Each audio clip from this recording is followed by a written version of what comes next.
Mga kalola, mao ni trabaho namo karon dire. Na akong bana o nagkuan, nag butang og yuta kay tamnan namo aning pitsay pitsay na may na lang makagulay.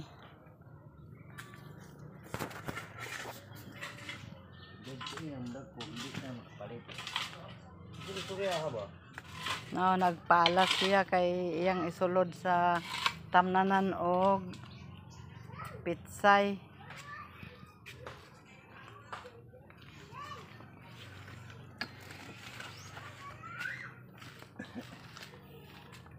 Daghang kayong trabaho. Wagi kahumanan. Morning garden pud na ako dugay kay nahuman. Kay sifting raman god. Trabaho. Walay kahumanan. Na mga bulak gani nang giniwang. Wala pa maatiman. Pwede naman siguro na siya tamnan og pitsay no.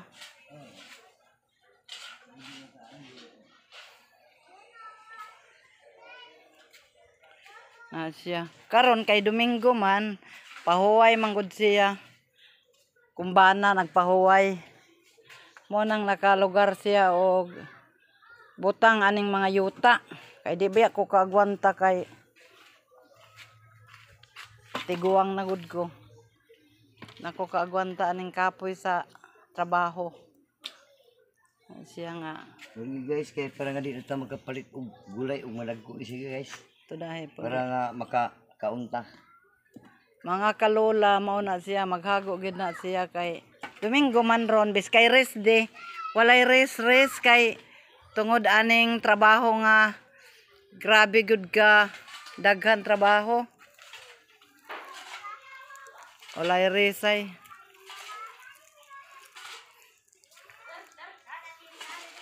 Kamera manggoduhan ay among mga apo gagmay pa pod namon koy mga bata pero pamilyado naman. Ana siya nga kami na lang gyud ang mag kuan trabaho.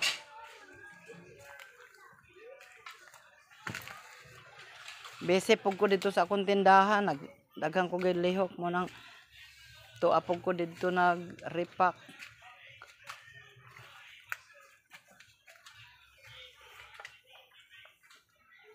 Sagbot wala pa na dauban kay ulan. Nagali among kahoy o gagmay ipangahoy sa akong mga apo.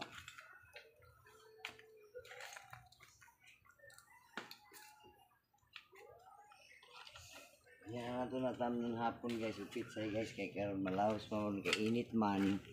Unya nang hapon. Away ta guys kay Dili gani guys kung mga kalula.